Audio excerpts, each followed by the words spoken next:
everyone to day 5 of this winter school on EU-Asia relations in multipolar world, organized by Manipal Center for European Studies in collaboration with Nordic Center in India. I'm Dr. Yatharth Kachiar, Assistant Professor at Manipal Center for European Studies, and we will begin day 5 with a very critical issue, that is maritime security in the Indo-Pacific.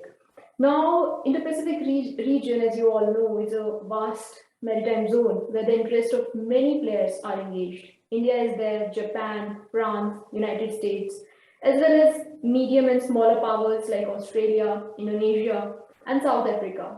There are stakeholders from beyond the region too. In recent years, uncertainty has heightened in the region, largely because of China's aggressive posturing, concerns for the United States' long-term commitment to Asia, as well as the limitations of existing multilateral institutions. Indeed, the Indo-Pacific is emerging as the new and expanded theater of great power contestation.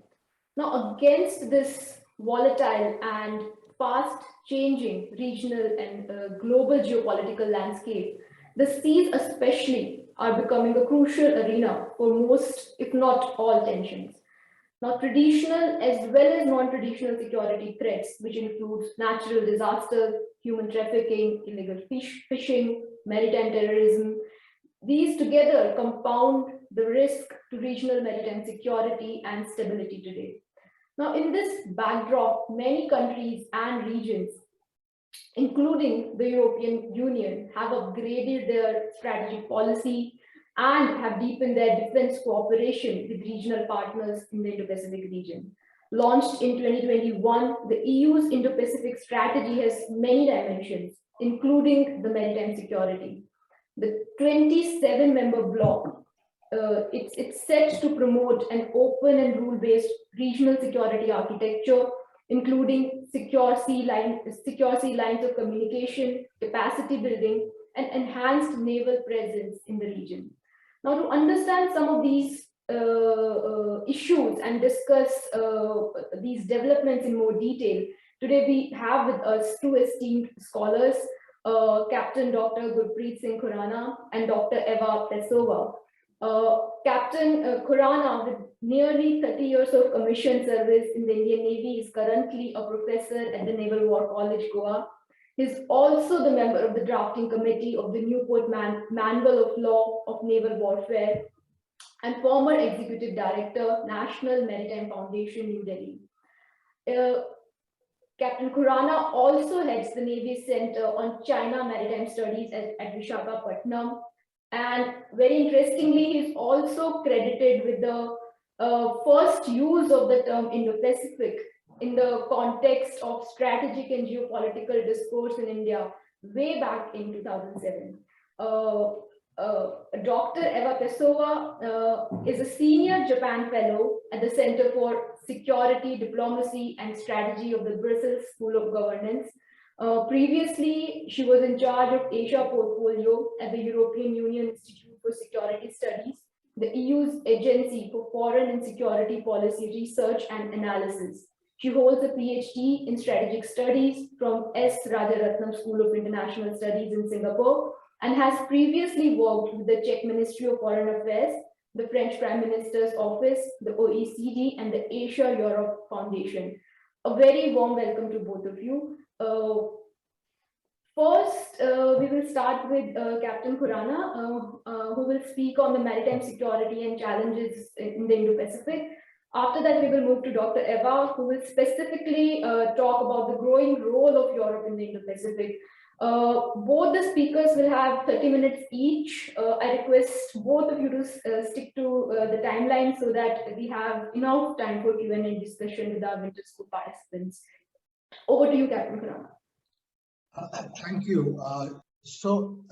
I'm going to now talk about very broad issues related with the subject.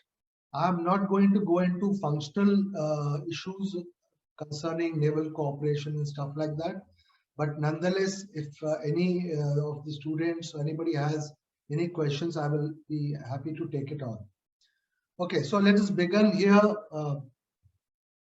So the Indo-Pacific region, as has been introduced by the organizers, it's essentially a maritime configured region, a sort of a maritime underbelly of Asia, right? And therefore, maritime security is clearly at the center stage. And therefore, it is most appropriate that in its growing role in Asia, Europe has factored this very clearly. So today, as I said, I will try to provide you an Indian perspective on this. But then I think I should begin by unraveling the Indo-Pacific concept for you as I understand it. Even though I'm aware that you have discussed this earlier on day 2 of the winter school, because it is critically essential as a start point for a clearer understanding of Europe's potential maritime security role in the Indo-Pacific.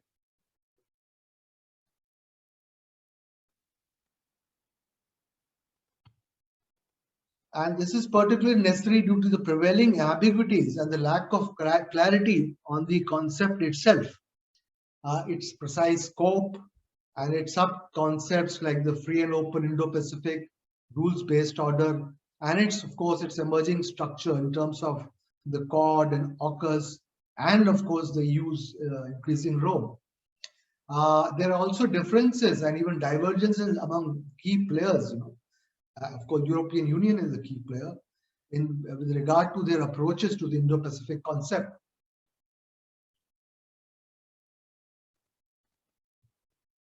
So as the Indian foreign minister said 2 years ago, the lack of consensus of what the Indo-Pacific concept means or its geographical scope.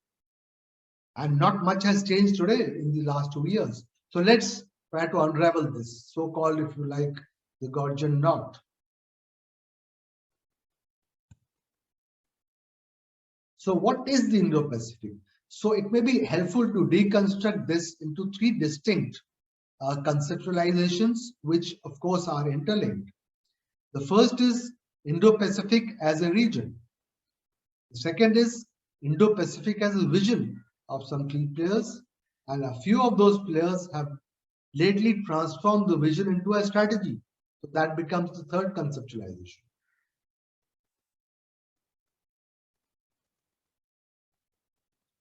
So with the turn of the 21st century, new security challenges began arising in Asia's maritime underbelly, which was threatening the prosperity of the nation. The existing Asia-Pacific construct was ambiguous and inadequate to address these challenges. Seeing from India's point of view, it has always been uncertain of its own role. For instance, in 2009, India's former Naval Chief Admiral Arun Prakash had said, "As an Indian, every time I hear the term Asia-Pacific, I feel a sense of exclusion because it seems to include Northeast Asia, Southeast Asia, and the Pacific Islands, and it terminates at the Malacca Straits. But it is the whole Asian world west of the Malacca Straits." So now the new geopolitical map, which is the Indo-Pacific, which combined the Asia-Pacific with the Indian Ocean, not only resolved India's dilemma, but it was also useful for other stakeholders like the Europeans. France, with its territorial positions across both oceans, was the quickest in Europe to recognize the Indo-Pacific in its May 2018 strategy document. France was followed by Germany in September 2020 and the Netherlands in November 2020. So let's see how Indo-Pacific is a vision.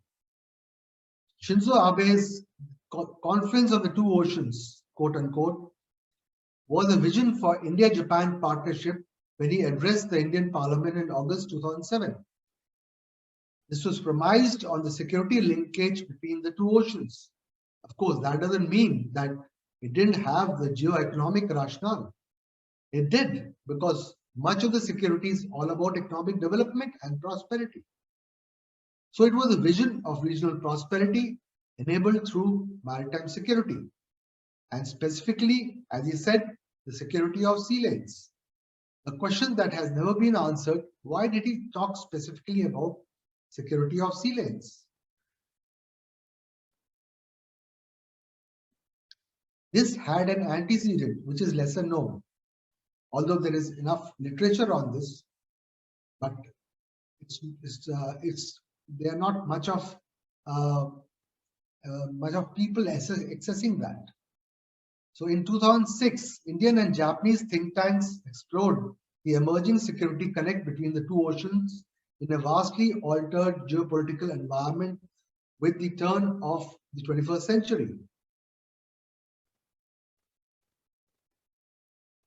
It was primarily driven by China's increasing assertiveness, its growing naval footprint in the Indian Ocean, and the consequent insecurity to international shipping lanes.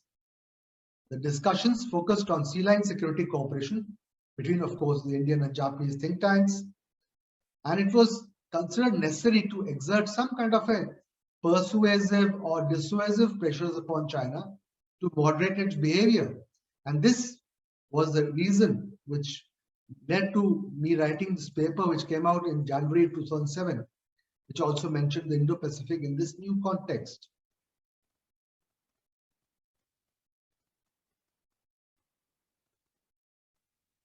Then what happened? Nothing happened. Of course, there were some writings on Indo-Pacific thereafter, but people didn't take it very seriously. Even the Indians didn't take it seriously. It was President Trump who articulated this Indo-Pacific in November 2017 during an Asia tour. And this transformed the Indo-Pacific vision into a strategy. Of course, it was to meet the US geopolitical objectives. It also had a clear emphasis on military security.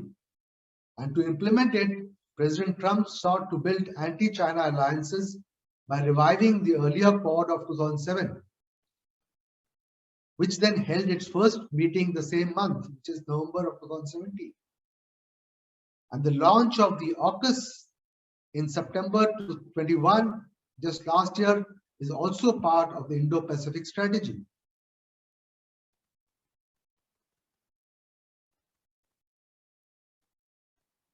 So since 2017, the US approach has been rather bellicose and divisive, which enhanced anxieties among regional countries.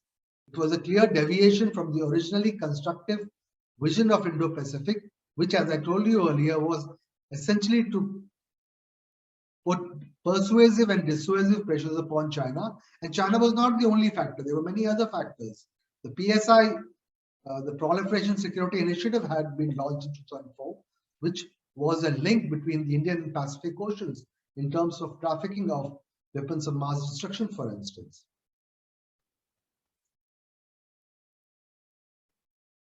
In 2018, during Shangri-La Dialogue, the Indian Prime Minister spoke of India's Indo-Pacific vision for the first time, officially, of course. While doing so, he tried to tone down the regional anxieties over President Trump's bellicose articulation and to portray the Indo-Pacific vision in a benign light. Now let's talk about a little about China's perspective. So when the Chinese first noticed the Indo-Pacific concept in 2012, it was circumspect about it since it was articulated by the Japanese Prime Minister, remember? China's concerns increased rapidly after President Trump's 2017 statement of Indo-Pacific. The People's Daily analyzed it as a reincarnation of the US rebalance to Asia to, quote-unquote, restrict China and weaken its influence in Asia-Pacific. By 2020, China acknowledged that the Quad was a security threat, although it hadn't done earlier. And the Indo-Pacific, quote-unquote, a new Asian NATO. Beijing has since been seeking to shape the perceptions among the regional countries that the Indo-Pacific and Quad are destabilizing for the region, whereas China offers more benign alternatives such as the BRI. Let's have a look at the ASEAN perspective. So after President Trump's articulation, ASEAN was initially apprehensive of the Indo-Pacific concept, but a few ASEAN member states supported the Indo-Pacific concept. By 2019, ASEAN had collectively realized the value of the original Indo-Pacific vision to meet its interests. This led to the adoption of the ASEAN Outlook on the Indo-Pacific, which was essentially a roadmap and therefore a vision. Now coming to the European Union and the Europeans in general. So unlike quite like the ASEAN, the EU was initially circumspect of President Trump's articulation. In January 2018, a German analyst had said, a strategic alignment of Indo-Pacific Quad is tempting, but involves a quasi-military alliance, which would run counter to the EU's approach of strengthening regional solutions and cooperation. And again, like the ASEAN, a few EU member states had, however, supported the Indo-Pacific concept. In September 2021, of course, the EU, as we all know, had promulgated its own Indo-Pacific strategy. It reiterates the need for the EU to reinforce its strategic focus, presence, and actions in the Indo-Pacific through multifaceted partnerships with Asian countries. The document is implicitly centered upon China's behavior and expresses concern over the intense geopolitical competition across all areas ranging from economic connectivity to security and human rights, which quote unquote directly impact on the EU's interests. Concurrently, the EU announced its intent to launch the Global Gateway, a European economic connectivity plan meant to counter China's BRI in a manner that it would create quote unquote links rather than quote unquote dependencies, which of course the BRI is infamous for.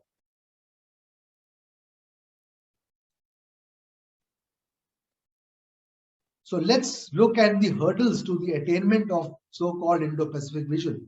The first one is the geographic scope of the Indo-Pacific, which is divergent, right? So this scope is not necessarily the same for various key players, as you would see here.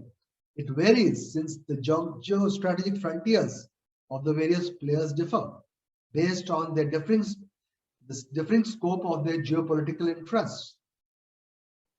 As per the EU, the Indo-Pacific encompasses quote unquote the geographic area from the east coast of Africa to the Pacific island states. For some reason, it does not mention East Asia, but I assume that East Asia is certainly included.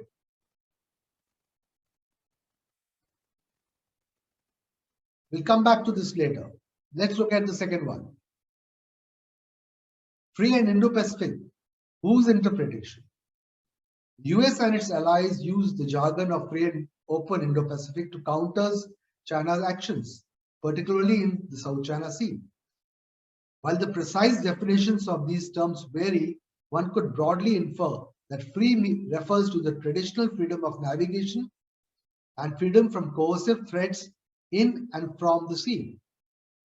Open stands for an environment that facilitates a fair, equitable, and inclusive seagoing economic order and other forms of enterprise among stakeholders. China asserts that as a major stakeholder and a maritime power, it also seeks freedom of navigation, a fair seaborne economic enterprise, and freedom from US coercion in the Western Pacific. So, who is right, the US or China?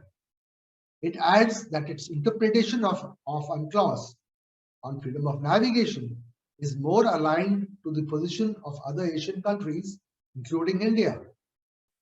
Whereas the US has not even ratified the UNCLOS, but has been undertaking freedom of navigation operations to coerce the regional littorals. Now, this provides China an alibi to exploit the fault lines between the US and its Indo-Pacific partners, which could make its behavior more reckless.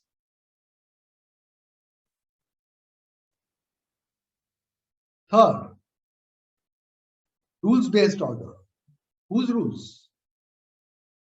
The US and its allies allege that as a non-status quo power, China is flouting rules-based order in the South China Sea and setting a dangerous precedent of might is right.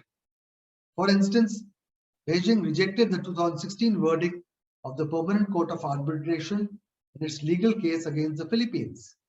But China is asking, RBO is based on whose rules? It says the US is asserting rules that were made by the West after the World War II to preserve its own entrenched interests. China says that it would follow, quote unquote, universally applied rules of international law, rather than, quote unquote, imposed international law of one single state. So, Beijing is now trying to construct its own structures and narratives, which are now taking a dangerous turn. During the International Maritime Security Conference held in Singapore in 2019, a retired PLA Navy captain was seeking to propagate such a narrative.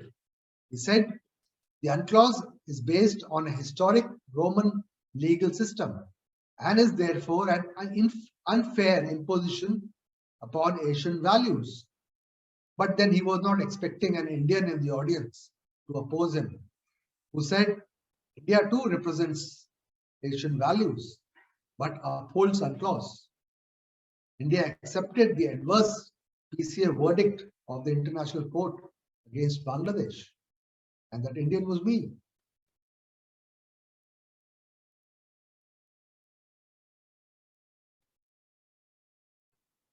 Inclusiveness. It means the involvement of all players willing to cooperate to realize the Indo-Pacific vision. The ASEAN is among the most important of these players in my view, since it is central to most multilateral institutions in the region, like the East Asia Summit, the ARF, the ADMM+, the expanded ASEAN Maritime Forum. So ASEAN also becomes a key to regional security and stability. So if new structures are emerging without ASEAN, like the Quad, like the ORCAS, it's not very clear how this would impact regional peace and stability. Over the years, India has developed strong ties with ASEAN. New Delhi's Indo-Pacific conceptualization of inclusiveness and ASEAN centrality are also more aligned to the EU's Indo-Pacific strategy rather than that of the US.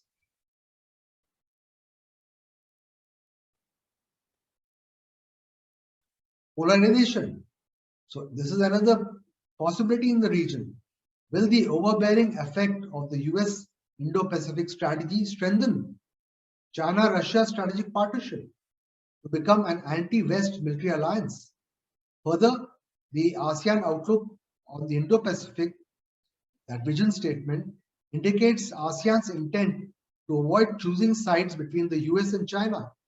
But it is unclear how the ASEAN members would maintain solidarity when individually subjected to differing magnitudes of politico-military pressures from China. For instance, in the South China Sea disputes. Over the years, India has developed strong ties with ASEAN, as I said earlier, and its conceptualization of inclusiveness and ASEAN centrality is convergent with that of the ASEAN outlook on the Indo-Pacific. But China's continued military aggression across India-China land border may force India to align more closely with the US, which may only contribute to regional polarization.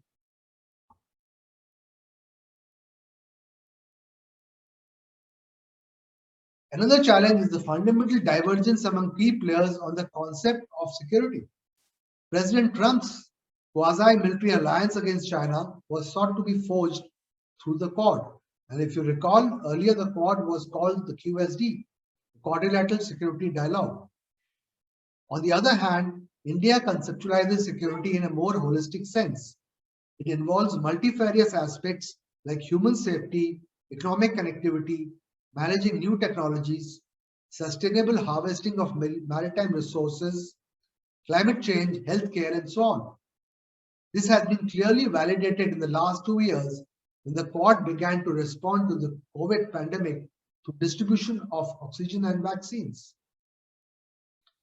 To avoid the incorrect perception that the Quad was purely a military alliance, India resisted the US pressure to include Australia in Malabar naval exercise.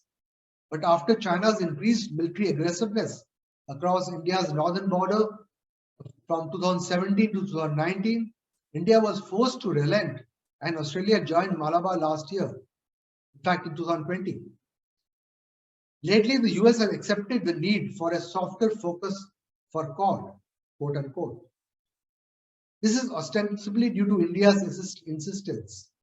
At the Leaders Summit held in September last year, Quad agenda had more benign themes like vaccines, digital connectivity, green shipping network, resilient supply chains, and cyber security. Even though China was implicit context to many of these themes, just like semiconductor value chains. But a few players have not yet been able to overcome their obsession on hard military security.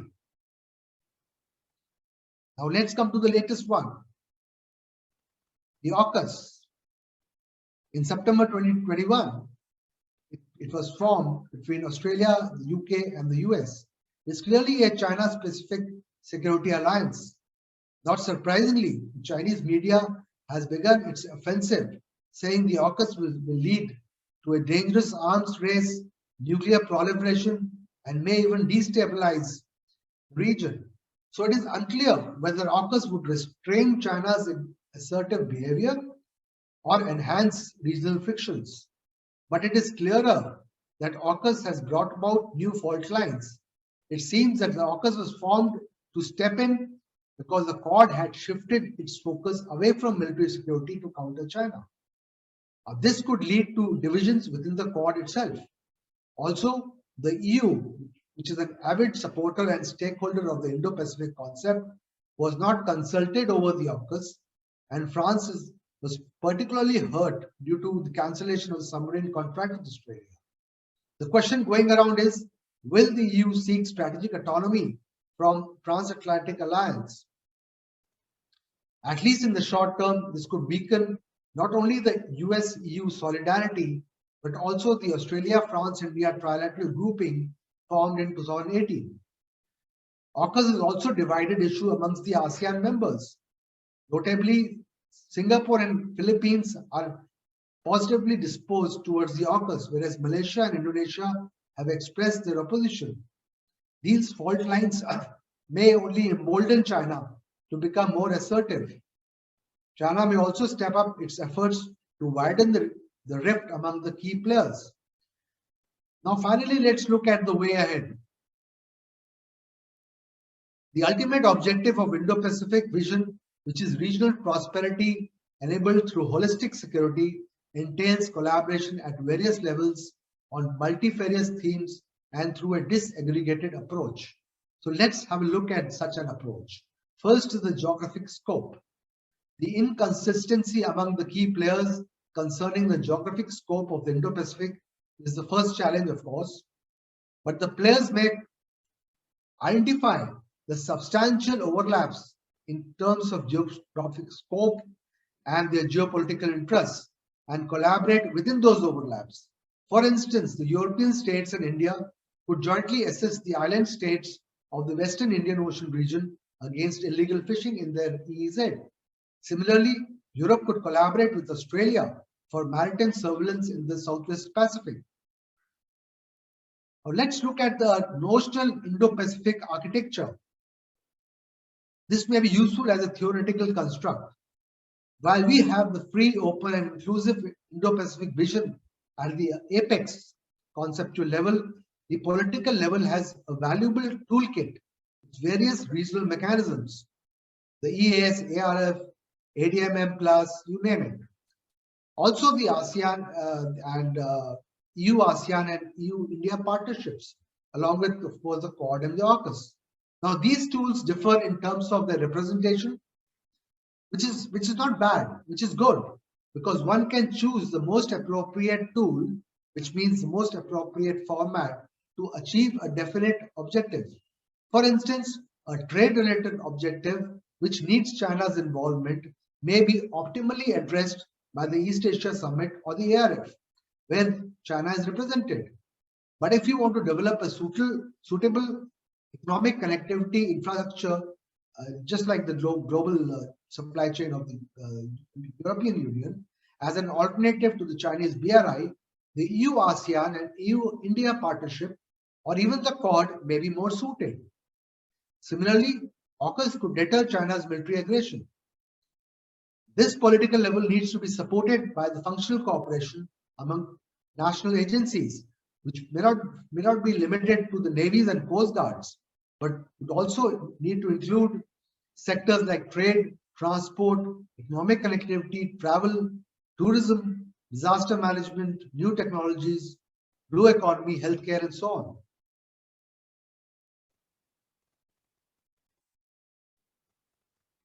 As shown on the slide, together, these tools could be used as a layered defense mechanism to moderate China's behavior. Whereas the inclusive multilateral structures like the EAS, ARF, and even the IORA could be used as tools for persuasion. Partnerships like the EU-ASEAN, EU-India, and the Quad, which do not incorporate China, could be employed more effectively as a means of dissuasion. In the extreme case, AUKUS could be used for deterrence as a last line of defense against China. And now I come to my last slide. In a multifaceted approach to regional cooperation, the various facets that we agree upon need to be prioritized based on their relative exigency in the prevailing circumstances. For instance, today the exigency may be something else. It may be COVID, but 5 or 7 or 10 years down the line, you never know. In case the Chinese are getting very aggressive against Taiwan or the South China Sea, the exigency would shift, isn't it? So the slide today, at least, suggests a generic prioritization chart with an indicative list of issues. The first priority should be given to human security, such as response to pandemics and disasters. Regional confidence building is equally essential at both the political and military levels. At the military level, the endeavor may need to be also to prevent unintended encounters at sea. The next may be economic issues like trade, connectivity, and building resilient supply chains and harnessing new technologies. Of equal precedence is climate change, conservation of the marine environment, and sustainable development of marine resources. Security against non-traditional threats and law enforcement may be placed next in priority. This would entail endeavors towards shared situational awareness and maritime domain awareness included. The next may be exerting legal pressures upon China to adhere to UNCLOS. China should arbitrate maritime disputes and fructify South China Sea Code of Conduct in accordance with UNCLOS. And we should also reconcile our divergences, our functional divergences on the interpretation of law on freedom of navigation, which Chinese exploit, as I said earlier.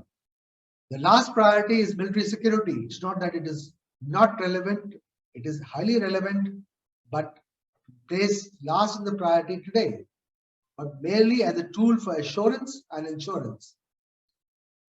Hence, at least in the current circumstances, cooperation in this domain may be accorded lowest priority in all regional arrangements except the AUKUS and to some extent the Quad. Besides deterrence, AUKUS could force on developing interoperability, forward presence, shaping operations, including freedom of navigation operations, naval sustenance, and so on.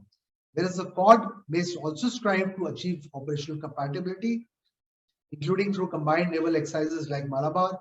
It could also help in capacity building of regional maritime security forces in conjunction with its partners, including the EU. Of course, such prioritization is only my view, and it may change with time. So I've finished here and ready to take on any questions. Thank you. Thank you, Dr. Khurana, for explaining to us various dynamics that are at work within the Pacific and its various meanings. Certainly, it's a region with multiple dualities, and perhaps that's why one of the biggest criticism of the concept itself is that it's very ambiguous. I'm sure there'll be a lot of questions to you later on, but right now we'll move to Dr. Eva, who is going to speak on the growing role of European Union within Indo-Pacific. Over to you, Dr. Eva. Thank you very much for the invitation, and many thanks to Captain Khurana for guiding us through these muddy conceptual waters of the Indo-Pacific. And I think you pretty much understand the very complex geopolitical stakes, which allows me, and that was my intention of actually doing, to zoom more specifically into maritime security only. I actually on purpose left out some of the geopolitical questions because I had a look at the program of your winter school, and I understood that there is already a lot on EU-Asia ties and EU's engagement. So what I would like to do is mostly to try to introduce the EU as a very specific maritime security power, if you want, and try to persuade you or see how it could have an added value for regional maritime security. So bear with me, because it is really more focused on maritime security than on the geopolitical challenges, which are, of course, interconnected. Well, first of all, why is the EU interested there? I mean, it comes without saying, but I will just provide a quick overview of the main drivers of the EU's interest, which are first and foremost quite understandably economic. The EU is a trading superpower, and most of its largest trading partners, including China, Japan, ASEAN and others, are located in Asia, of course. This is a figure we have from 2018, which has varied slightly because of the COVID context, but roughly 1.5 trillion euro in two-way trade, of which 50% is seaborne. So that is quite an important one. The strategic interests are obviously connected to the economic ones. You often hear that the EU's prosperity is dependent on Asia's security, which is true because the two regions are deeply interconnected. And here we're talking about the infamous sea lines of communications, the bloodlines of the two-way trade, with its choke points, with all the threats that are geopolitical threats that are threatening the free and open and secure maritime security environment. But it's also dictated by the permanent presence of the EU member states. Captain has already mentioned the presence of France. I mean, it is not a coincidence that France was the first one to have an Indo-Pacific strategy, simply because France is an Indo-Pacific power. It is a resident Indo-Pacific power with a permanent military presence in the Indian Ocean, in the Southern Pacific. And let's not forget that the EU, that the French citizens are also EU passport holders.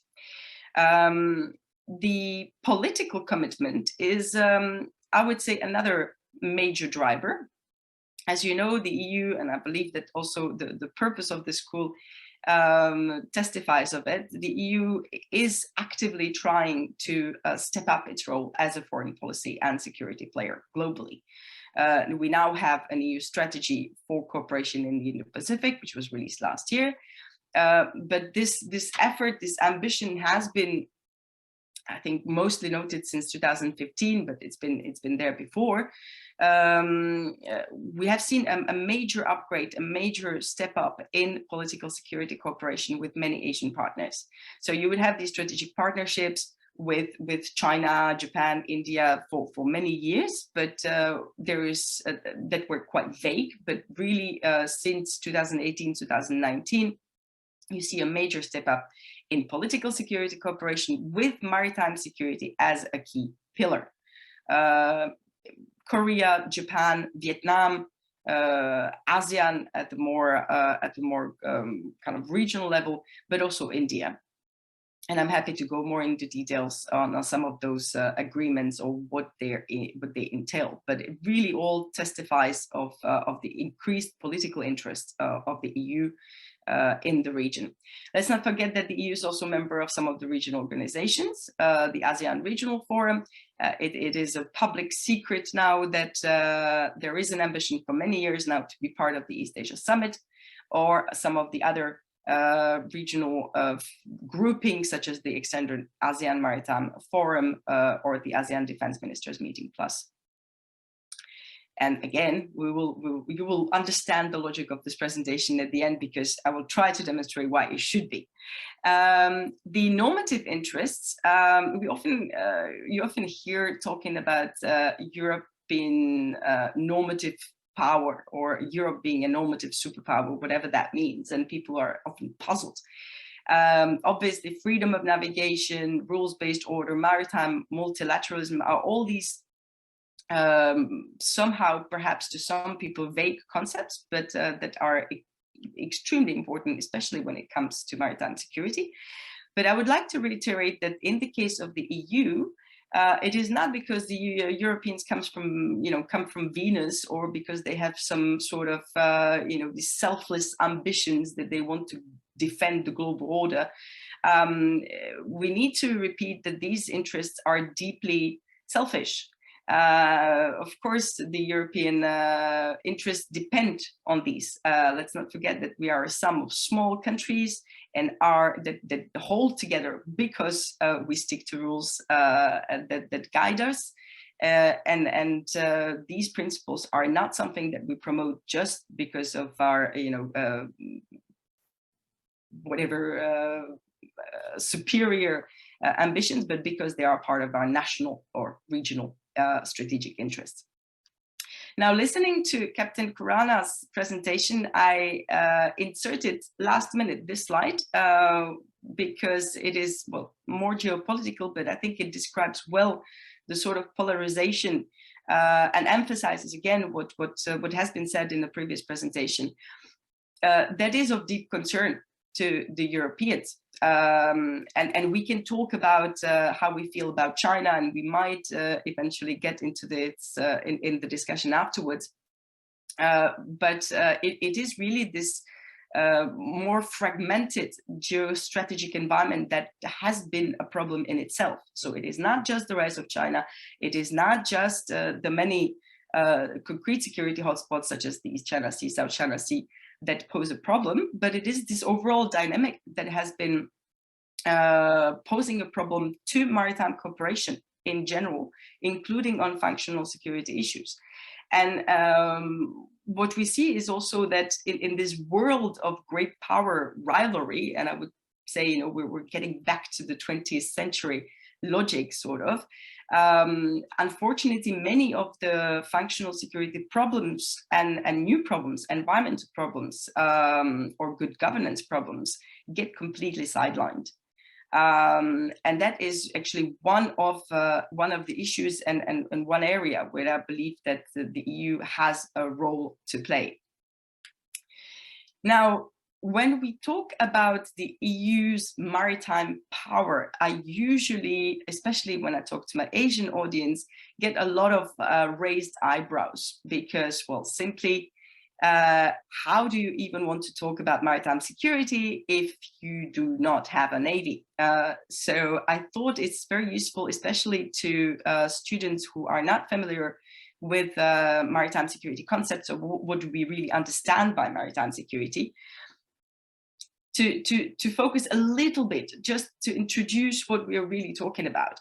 It is not just about sea power. It is not just about strictly defined national interest. It is not, the sea is not anymore just a space of conquest and sea battles, as mediatically attractive that is. And of course, we know that battleships attract most of the attentions. It is actually much more complex than that, because we're talking about economic interdependence, because we're talking about marine safety, because the ships actually need to be safe to carry our goods, because accidents or pollution are part today of some of the problems that we encounter at sea, because piracy has a deep roots in development and human security issues, because everything is connected. Be it fisheries, environmental degradation, which eventually drives crime, or even geopolitical disputes, to terrorism, you name it. So when we talk about the EU's maritime power, It is not in a strictly national security sense. It is not just quantifiable by the number of ships. Although let's not forget that if we would theoretically combine all the naval assets of all the 27 member states, well, now less without the United Kingdom, European, of course, naval capability would be commensurate to the US or China. So, what sort of at the national level, EU level, at the internal level within the EU, these are some of the four guiding principles of the EU's approach to maritime security, which have been codified in the Maritime Security Strategy in 2014, but they're very basic and they're actually very revolutionary. If you talk to any maritime security geek, they would actually think that a lot of these principles are not only absolutely essential to maintain to be a proper maritime security or power, or to have a kind of holistic understanding of maritime security and to manage its maritime potential better, but they are actually really innovative. It's cross-sectoral, so we're talking about maritime transport, fisheries, border management, all that together. Across the spectrums, so public-private, obviously. I mean, governments make laws, but it's the shipping industries that have to abide by these laws. You see these problems with piracy, with maritime pollution, or anything. There needs to be a very close interconnection between the public and private sector. Same for civilian and military, which again, if you only look at maritime security through the traditional prism, no one would talk about cooperation, or the cooperation with the civilian sector is extremely limited, or information sharing, for instance. And I'm sure Captain would agree with this. The functional pillar is simply that we're trying not to reinvent the wheel, but explore and use the existing capacities at the national level and just try to combine it in a smart way. Rules-based, obvious as it seems, but it involves not only the respect of treaties, but also the insistence of on the peaceful settlement of disputes, which is of course relevant to the region. And multilateral comes without saying. I often say that the EU is a sort of a regulatory laboratory, if you want.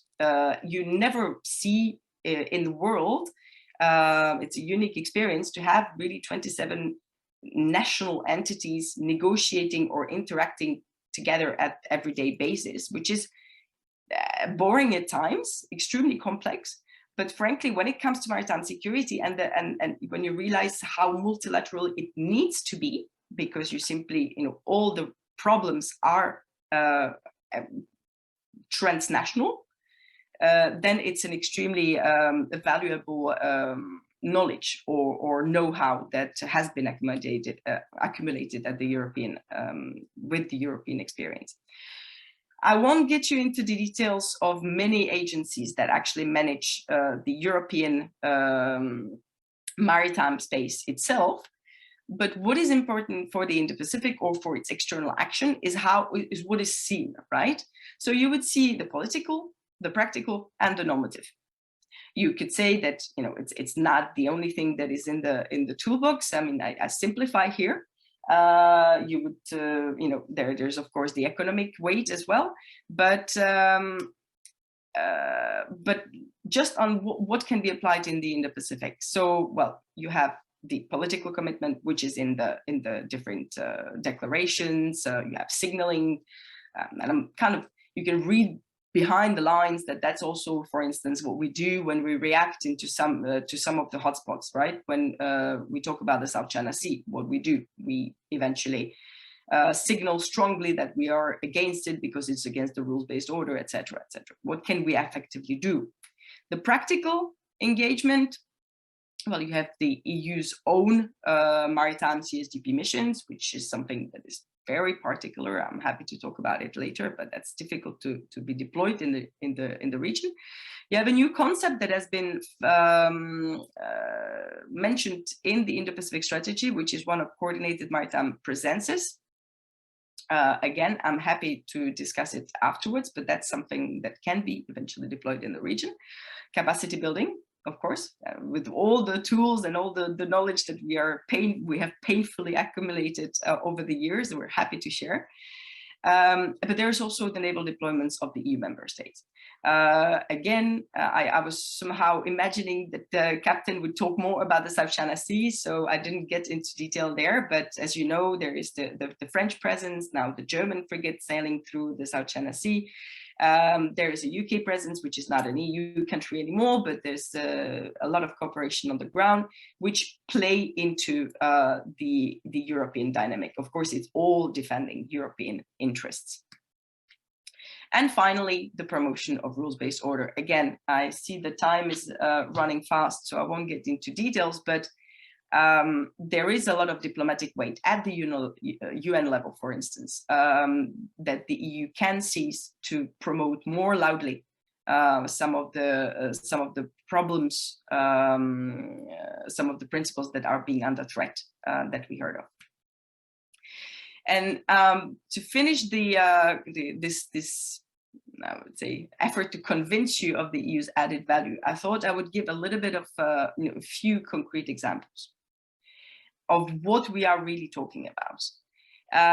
Most of you have probably heard about the EU Naval Forces Atalanta, which was a counter-piracy mission that was set up in 2018. What is interesting about Atalanta is that it was the first maritime CSDP mission, and it was the first time that we could see an EU flag on a military ship. And it was the first time that the world could see an EU flag on a military ship, and it actually attracted quite a lot of curiosity, which played in favor of Atalanta. So besides the original mandate, which was actually to intercept piracy, there was a lot of snowball effect, if you want, which resulted in it was a rather positive one, in a lot of interactions with foreign navies, because they were all there. Let's not forget China, Japan, India. Everyone was in the Gulf of Aden, well, is still since 2008. And there was really a lot of interaction. I mean, this is from a study I did a few years ago when we actually counted all the interactions that Atalanta Navy officers had with foreign navies, especially from Asia. So the interest was quite impressive. What was interesting again in this approach is that the EU was the only one who realized, and I'm talking about maritime crisis management, that it's not enough to tackle the symptoms, the piracy itself, but you need to address the roots, and you need to address the before and the after. So development, fisheries, cooperation with coast guards, revision of the judiciary system is again a very big topic now that we call the EU's comprehensive approach in the Horn of Africa, that covers several countries, that covers several missions, civilian, military. But that again is a very unique way of doing things, and that could be and probably should be actually just in terms of basic knowledge applied pretty much in managing all the maritime crisis. If you look at it, you cannot just deal with the problems at sea because they originate on land, and they are not that simple. It's not just about military or civilian. It really needs to be done together. I will spare you of more, but there's a lot of capacity building that has been done that has evolved in a way from the original counter-piracy mission to much more. And this is another example that I'm sure India is very familiar with, definitely Captain Khurana, which is a project Primario, which today deals with building capacity for MDA, Maritime Domain Awareness. To those not aware of what it is basically just the capacity to monitor all seaborne activities, right? Whether it's pirates, whether it's illicit fishing, whether it's for just shipping purposes, it is just to have a real picture of what is going on at sea. Now, it may seem mundane, but in this very vast Indian Ocean area, this is very difficult because, of course, the small island nations often lack capacities. A lot of here we're talking Eastern African coast countries lack capacities. And it's not just about the technical capacities, but it's also about the human capacity, the instinct of sharing information, the practices, the way we approach intelligence or information sharing and fusion, etc. So interestingly, this actually originated, and I said it already, but in the piracy, right? Because when we realized, once the ships were actually in the Indian Ocean, they realized that it's not just the pirates, there's plenty of other activities that need to be monitored. And we realized that it was basically a big mess and that no one really has the capacities. So bottom up came this project, which runs since 2015 now, and covers the entire Indian Ocean rim, countries, with a common information sharing platform, for instance, that is used, that was also made available for free. You can actually Google it, and you know, if you're a ship owner or a researcher or anyone, you can be part of the platform that is made available for everyone. So I think, you know, if someone says, you know, what is really your added value for regional security, even just this, I think, is already a good start. Well, I guess that I wanted to add, wanted to end here, and I realized that I went through perhaps a little bit too fast, but maybe that will give us more time for questions.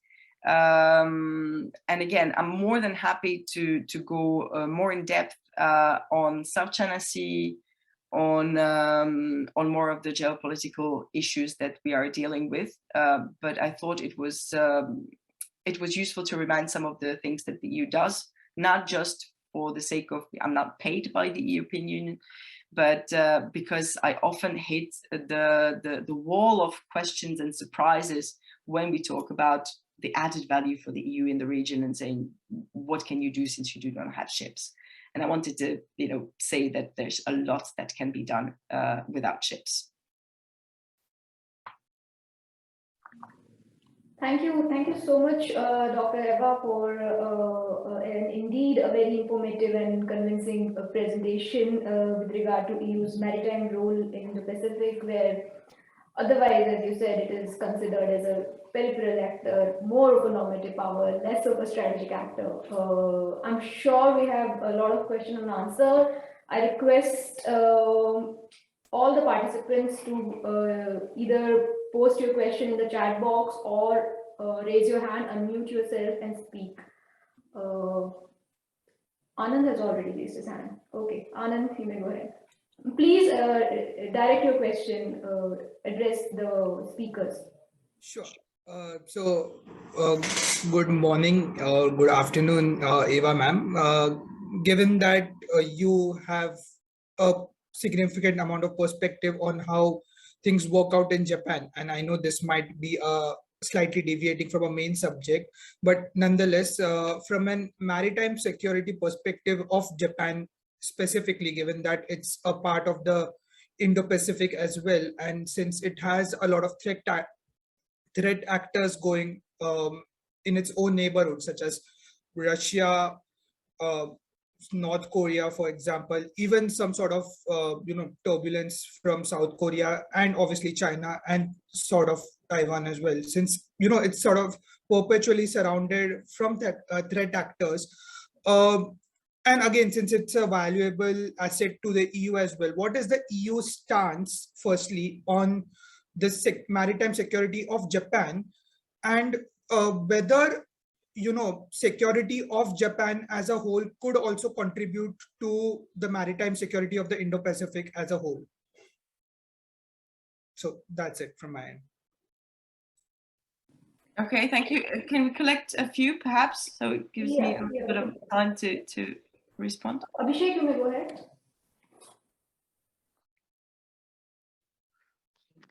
My question is to Captain Khurana. So can I ask? Sure. Then, Okay. yeah.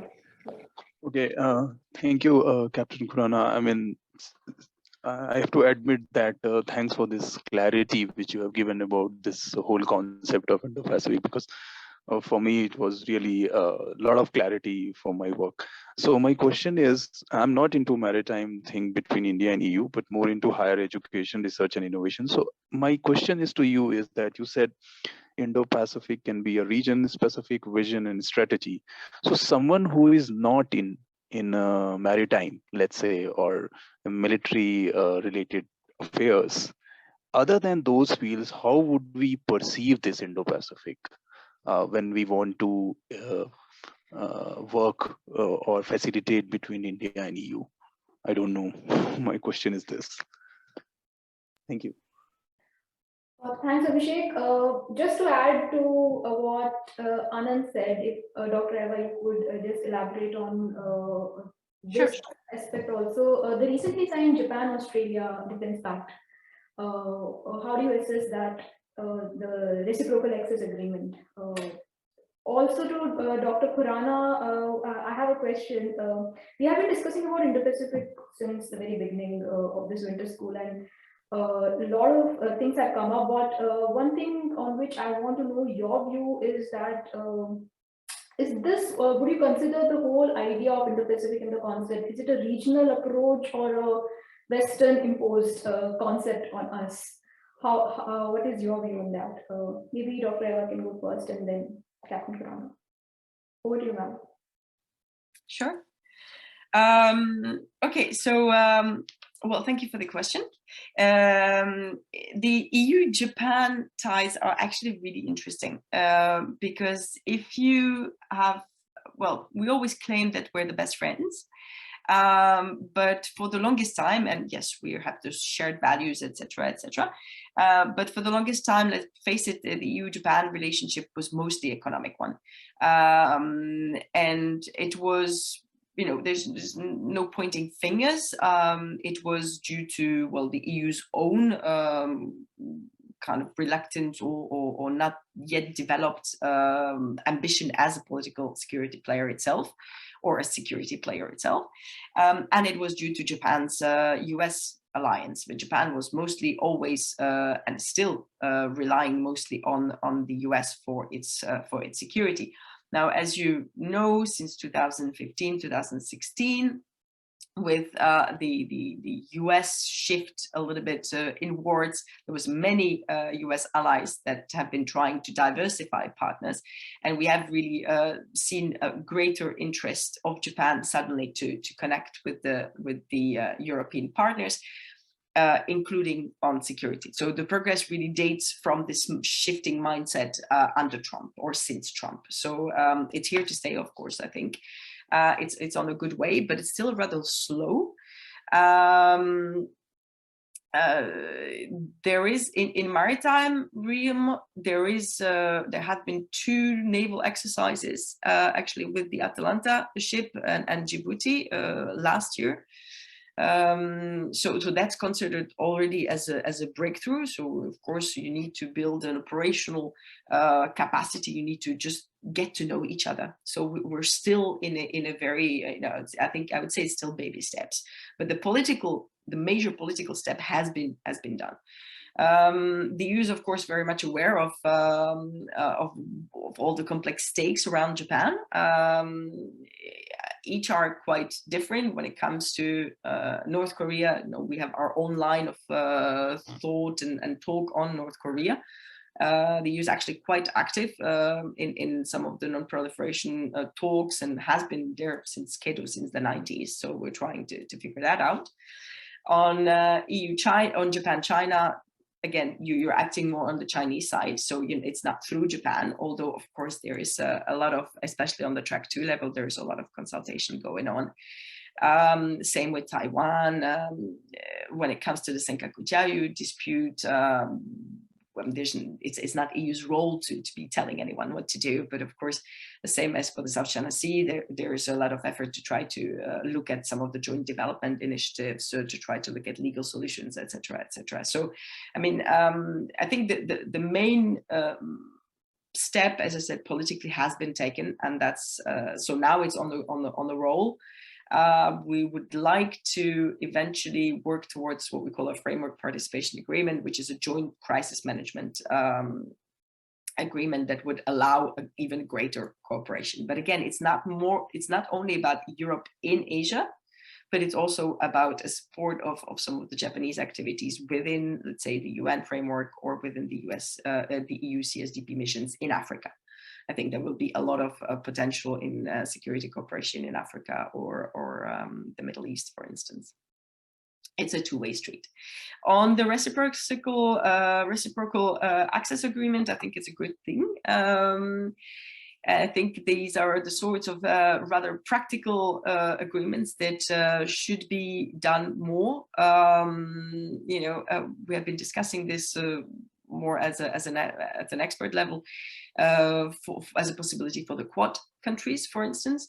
Frankly, it is something that is extremely beneficial, especially when we're talking about some sort of like-minded partners that simply facilitate and make the sailor's life so much easier when you need to dock a ship, that you do not have to go through a very complex legal and administrative hassle, which is the case currently. So it is, I would say, a matter of common sense. It is a result of the strategic rapprochement, and I hope that it will be something that we will see more in the region. And of course, we'll try to be part of it as well. But yeah. Thank you so much. Captain Khurana, you may like to go ahead. Yeah, thank you. My apologies. I didn't go very deep into functional issues. As I said, it's the issues are so vast. I thought I had an option to take. I had a choice to make. So I thought, let me first go into the broader issues, because if you do not understand that, then the functional issues will have no no underpinning, no basis, and therefore I chose that. But I'm so glad that Eva, took you deeper into real issues, functional issues, and on these issues. So some of these will come in my answers. Now about Abhishek, you asked about the non-naval and non-military issues.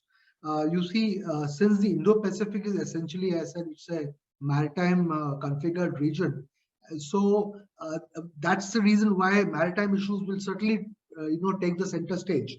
And even if there are issues which are non-naval and non-military, they will have some kind of a linkage here.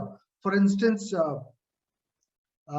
if you talk about trade, you will have to talk about infrastructure. You'll have to talk about connectivity, and that will get us back into a cooperation with the Europeans for presenting alternatives, not only to ourselves but the regional countries against the BRI.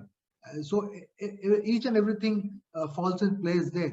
One, as for the Indians here, I must say that, as Eva said, that it's very interesting for her to say that it's a, it's a lab. Europe is a lab of 27 countries, and trying to, this is the issue which we in India are grappling with, because we are a nation of so many nationalities. Even though, of course, we have our sovereignty, still we are grappling with getting us provincial states together. And how does Europe manage it with so many, sovereign states? That is some lesson that we need to learn from them. So this is something which it's very interesting. And so there are many issues, but it will have a maritime underpinning. On the issue of the Indo-Pacific, was it born from within the region, or was it imposed upon us? As I did indicate somehow, but it may not be very clear. Yes, it was from inside. It was a vision. The Japanese and the Indians saw that, and it was the rise of Asia. They talk about rise of Asia. Better would be the rise of Indo-Pacific now. So of course that is now, but that time was the rise of Asia.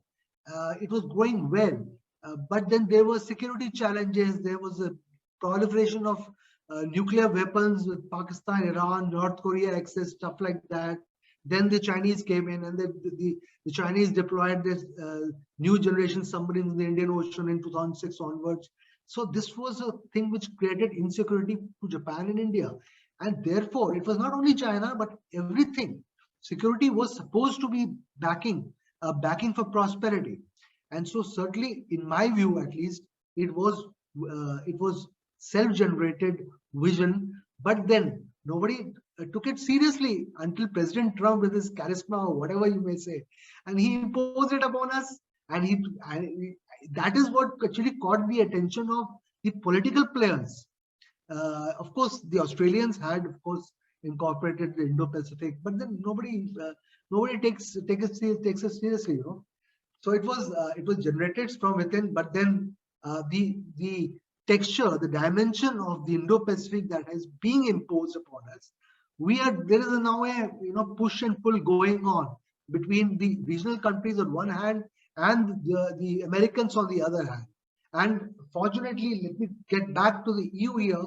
Here the EU's and India and Japan, of course, and the ASEAN, their visions are very much aligned. So this is something which is very, very critical, and we are succeeding in, such as in terms of a softer focus of Quad, right? And there are three things where India and Europeans on the geopolitical level, because that translates down to cooperation, right? One is the concept of inclusiveness. ASEAN, Europeans, and Indians, the same. Second is the issue of multilateralism. We are together. And the third, which is most important, and which Eva talked about in her slide when he talked about holistic security, and there's so many elements to it, which I'm glad, because that gives you a very good sense of there can be so many issues in holistic security. So that concept of holistic security is the basis through which India and the European Union are very, very closely, are very well aligned, in fact, to cooperate. Thank you. I'll go on further, but I'll take most questions. Thank you, sir. Thank you, Dr. Eva. There are a few more questions into the chat box for both of you. I'll read out the one by Rishabh Balakrishnan to Captain Khurana.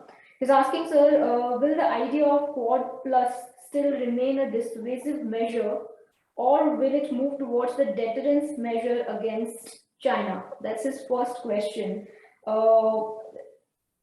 Aditya Chauhan is also asking a question to you, Captain Korana. He's saying USA refused to share nuclear submarine technology with India for years, while it did so happily with Australia, even at the cost of angering France.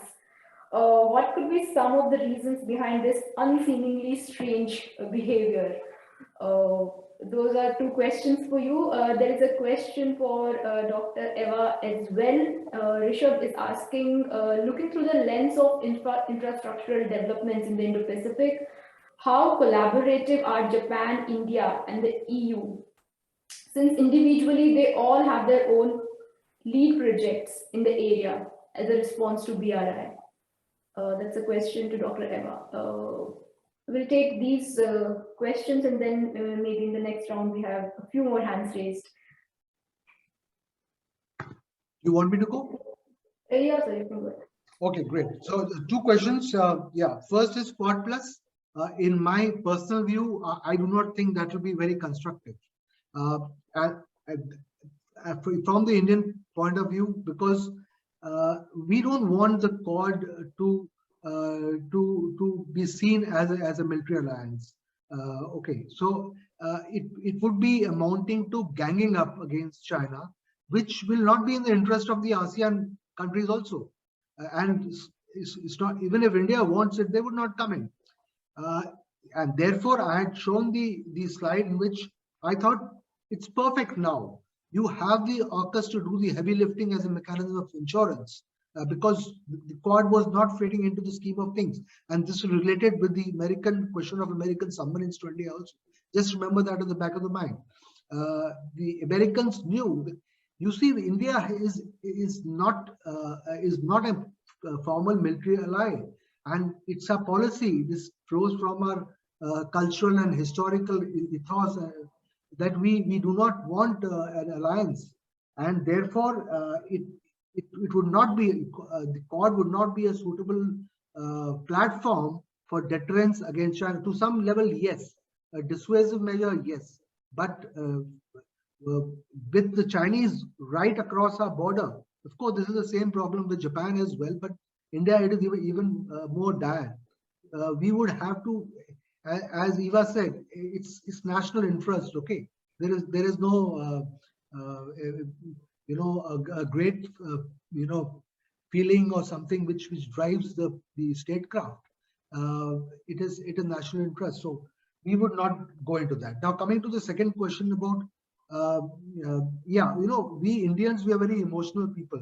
We feel bad that how did the AUKUS come into being and they left us high and dry and they got together and but that is okay. I think that is let us be very pragmatic as Indians.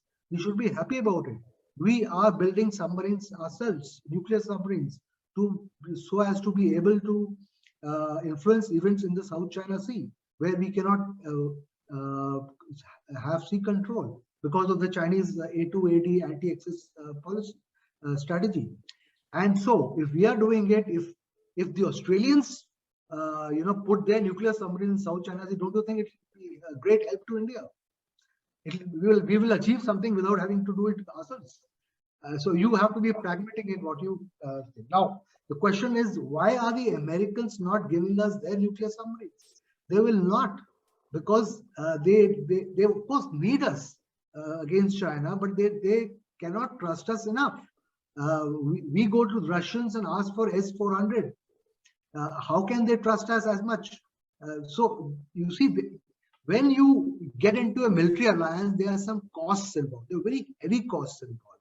For a country like India, it's not only the question of your history and your cultural ethos that doesn't allow you. We would lose our strategic autonomy.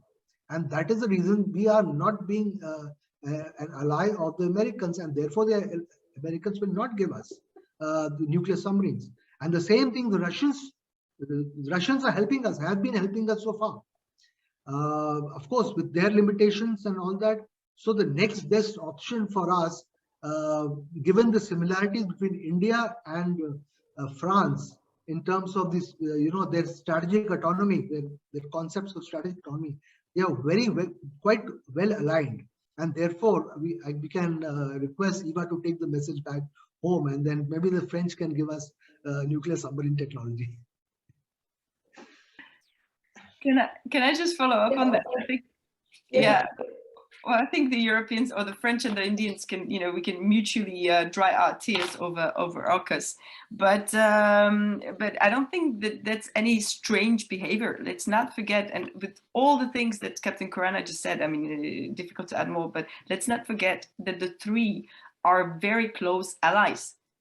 They have already information, intelligence sharing channels. They have, decades of cooperation experience. So it's actually really not that strange.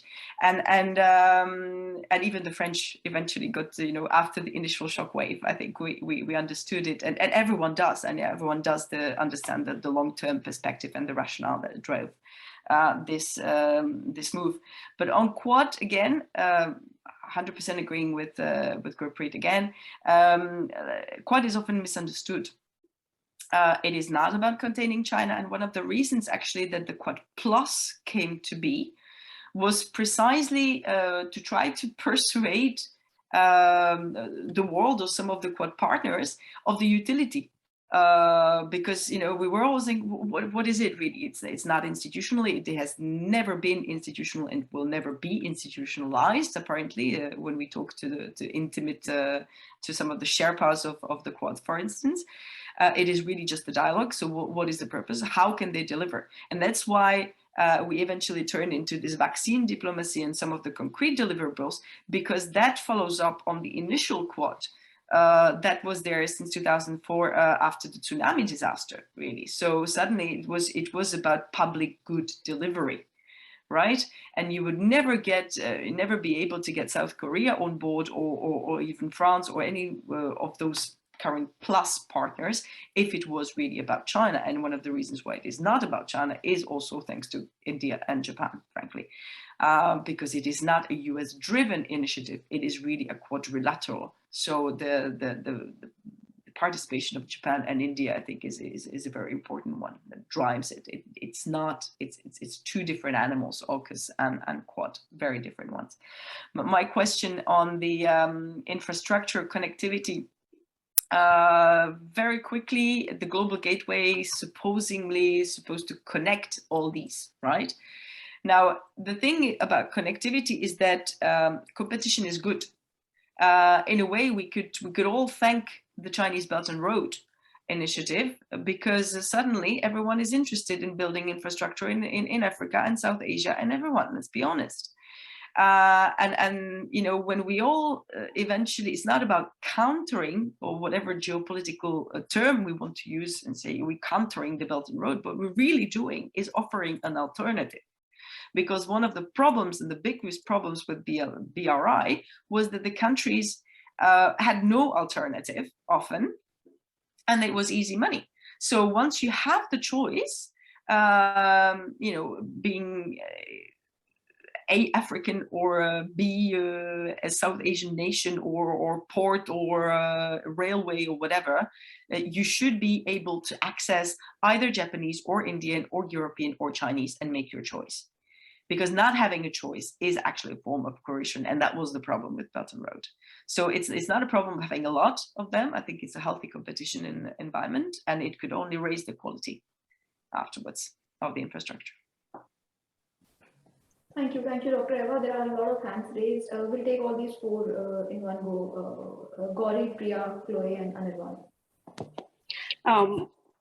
Hello, everyone. I have two questions, one to Dr. Eva and one to Dr. Khurana. So I'll first ask Dr. Eva. So thank you, ma'am. It was really insightful, your session. And looking at that, there's a lot of concentration on the east of the Indian Ocean, particularly the area with the Indo-Pacific area, with South China Sea being involved and everything.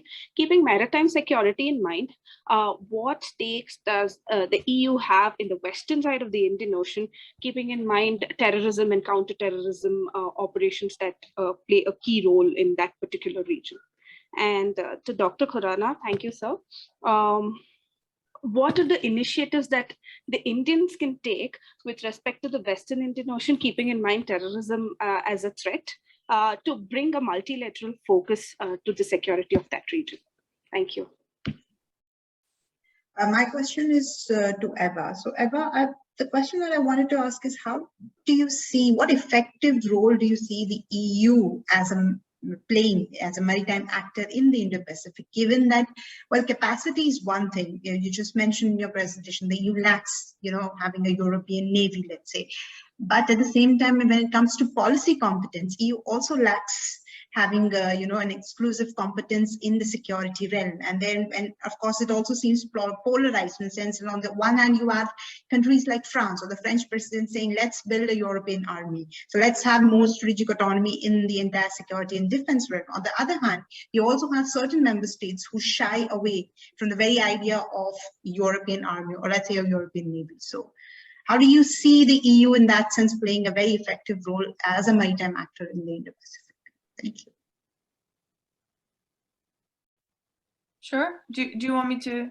Chloe, ma'am, we'll take two more, and then Chloe, you may go ahead. Yes, I have one question for Captain Korana. This is a question for the relations between EU and India. On their road to convergence, what would you say was the biggest challenge? Would it be in order to counter piracy, possibly the rise of China, or the counter to terrorism? And the second question to Ms. Eva is the same. Actors in play, what would you say were the best recommendations for a better connectivity between India and EU? Would that be a single voice, better convergence, sharing of plans and sea routes regarding the Indo-Pacific and trade and commerce? Or would that be so the EU and India could practice naval drills or operations on a joint scale to foster better connection, or something, some other aspect as well? Thank you. Anirban. My question is to Dr. Khurana. So my question is basically with regard to the Quad, which has been an important component of today's discussion as well. So the Quad principles on technology design, development and governance and use has generally focused on cybersecurity, but it focused on the supply of the critical technologies and not to responding to any kind of an attack or sharing knowledge about the possibilities of such of attacks to cyber infrastructure. So do you think there lies any possibilities in the near future regarding the cooperation between the Quad countries to deter any cyber attacks from the state as well as non-state actors? Before we go ahead, there is one more question for Dr. Eva in the chat box, and this is the last set of questions we are taking, so I'll read that out as well. It's from Eliza Martin. She's asking whether EU have any programs or measures to protect the human security of the people trapped on a ship captured by pirates. Captain Khurana, you may go ahead. Would you like to go first, sir? Yeah, okay. Okay, the last question, was it to me about human security? That's for Eva. That's for Eva. Okay. Okay, thanks. So I've got 3 questions if I've got it right. I hope I have not missed anything. So the first one is about what security role that India would like to cooperate with the EU in the Western Indian Ocean region. Now here, this is a very good question because you see, India has very vital, critical interest in that region, at least in terms of our diaspora, the people who are living and working in the West Asia, and also energy security, and that the fact that the US area of responsibility of the US Indo-Pacific Command, it terminates at India and the Pakistan and the beyond in the West is covered by the US Central Command, and the cooperation between the Indian and the US navies happens through the Indo-PACOM, and so this is an area which is quite a void in terms of India's cooperation with the US. Although we have now sent a liaison officer to Bahrain, which is the headquarters of the US Central Command. So here, that's where the India's cooperation with the EU has a major, major substantial component. It's a substantial potential as well. Now, this was, as you had talked about, I'm glad she talked about the various initiatives that EU NAVFOR had taken in terms of the Operation Atalanta and the Primario. And so let me tell you here in this that the Indian Navy has already been cooperating with Operation Atalanta, including in the various Djibouti Code of Conduct and the Primario, which is and the various information sharing centers. And now Indian Navy has formed its own center in Gurgaon near Delhi, which is the IFC, Information Fusion Center of the IOR. And there are some steps which have been taken to link up, because this is a win-win situation for all. The more domain awareness, the better it is for both, right? And therefore, so whatever Eva said, we are so fully integrated into whatever the European Union has been doing in terms of anti-piracy. And so this has become a great template actually for cooperation, and that needs to be expanded and there is a potential to expand it to so many other spheres which may be directly or indirectly linked to maritime security, such as connectivity, and she talked about that as well. So this is one. The second is about what would be the major challenge between India-EU cooperation. It's always like that, non-traditional threats, the challenge is much lesser. For instance, piracy, we already have a template of cooperation, and it's doing very well. And there you can see, of course, the root causes of piracy have not been addressed, but piracy, at least the symptoms have subsided because of such cooperation and domain awareness and all that. Now, when it comes to China, certainly the level of challenge will be more, because no two countries can be expected to have identical interests and therefore no two actors in this case, the EU and India. There certainly will be some differences. For instance, the Chinese we have got unresolved land border with the Chinese, and which is certainly not the case with the EU. So there would be challenges. It is very difficult to say at this point of time, and we have to see how we encounter those challenges, how we offset those challenges as we move along. But at this point of time, the start point is very good because the three fundamental things, the geopolitical issues that we converge, which is multilateralism, inclusiveness, and holistic security. This is a very good point to start with. And in any case, amongst all the EU countries, we have a special relationship with France, which has been established many years back because the French have been in the Indian Ocean. As Eva said, they have had a permanent presence, and they are an Indian Ocean country. And now they have become, I think they have got a membership of the IORA as well. So the start point has been made. Now, on this, I just want to touch upon an issue about the reciprocal logistic agreement, which Eva talked about. Between India and France, we already have this agreement, and that's very valuable to us. So this is another start point, although it doesn't involve EU as a group, but it does involve France. So the French have their facilities in Réunion and Mayotte, with the areas which are very, very critically important for us to enhance the range of our naval forces.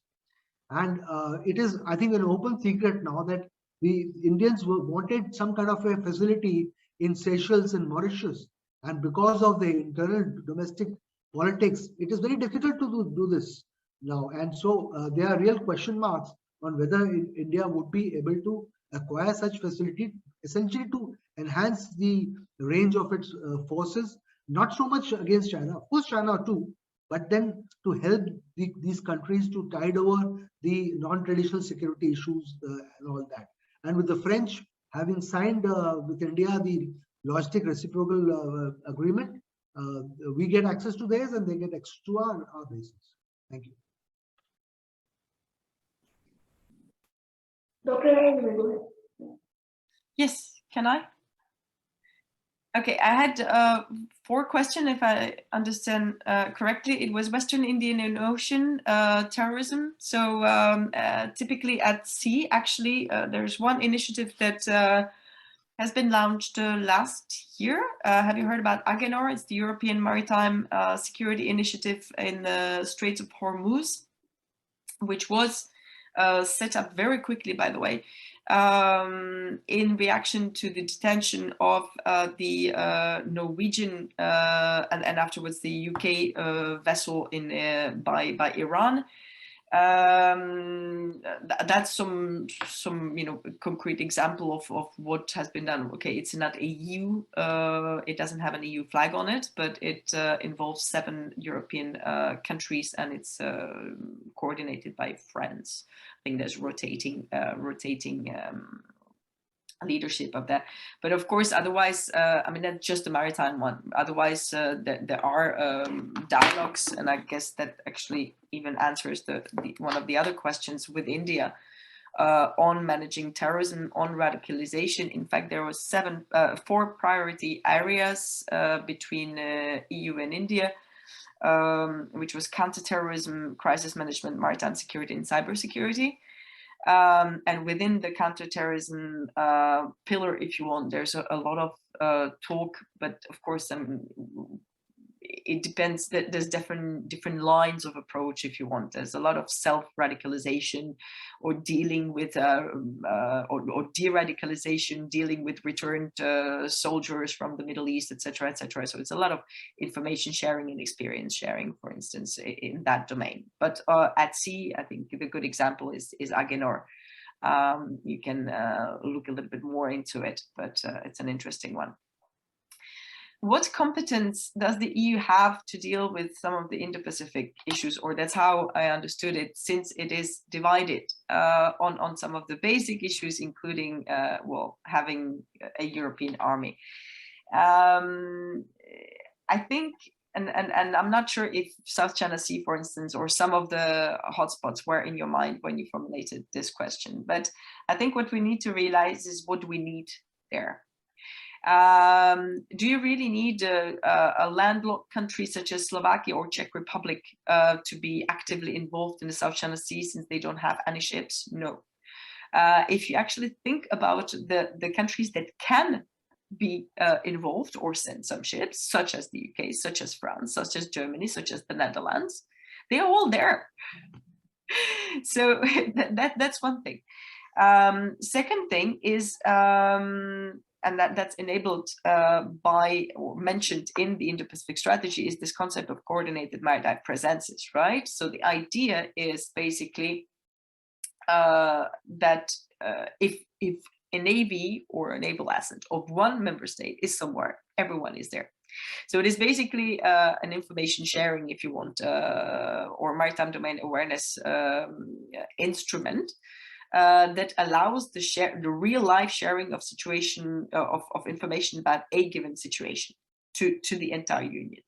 But what is more important in the South China Sea or in some of the real traditional security hotspots is the symbolic presence.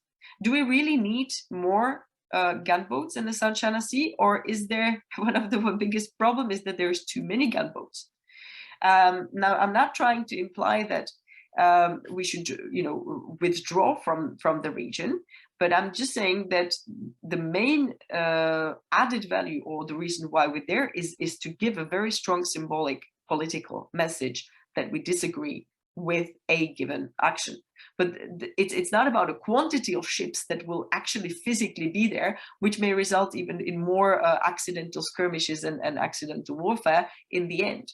So I think we need to be careful what we wish for. One thing is to have a European army. We'll see in 100 years if we manage to get there, or if the EU is still around. But another problem is to see what do we need it for, or whether the actual capacities, which are quite impressive, frankly, at the national level, cannot be simply, well, it's actually quite complicated, but combined creatively into some of those minilateral engagements, such as Agenor, for instance, which are much faster to set up, much easier to decide on the operational chain of command, because it remains on the national level, and then it rotates, simple as that, and then you just need legal agreements and enough political will to make it work. So I think, it's we are so used to see, yes, but you basically can't do anything because you're so divided. But frankly, it's just that we need to also think critically about what we need first in the first place. What's the ultimate goal? And afterwards you can complain that you don't have the tools to do it. But if here the importance is to have a strong disagreement message, you could do sanctions. Everyone does what is good for. I mean, the EU can use its economic weight or its diplomatic weight to eventually harm, if you want. I mean, that's also a power.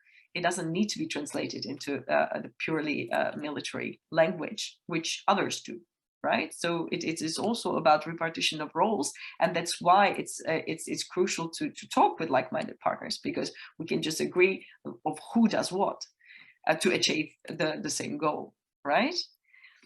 I'm not sure if that was clear, but the final question of what to do with protection of people captured by pirates. I'm not sure of the best position to talk about that, but of course there are recommendations, guidelines for shipping companies, first and foremost, not to get captured,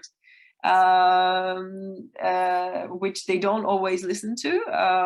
There are high stakes by the insurance companies these days, which is a very interesting, ironic part of the whole piracy problem.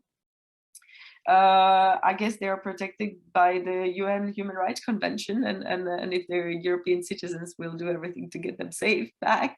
But I'm not sure if I understood the question correctly. What is more interesting is what to do with the captured pirates, because of the Human Rights Convention. And of course, you know, that was the whole debate of not being able to send them to Somalia or countries that have death penalty, as a country or the EU is strongly against the death penalty, for instance. So there was this whole debate of setting up an independent tribunal, which is the case now, etc., etc. So yeah, I'll end here. I'm afraid I have another meeting actually in 20 minutes, so we can go still a little bit over time, but not too long. Thank you so much, Dr. Eva and Captain Khurana. We have almost reached at the end of the session. Let me take this opportunity to thank both of you for so graciously accepting our invitation and sharing your valuable time and your inputs with us. It was indeed a pleasure to engage with you, to listen to you both, and we would love to have both of you again with us at Manipal Center for European Studies.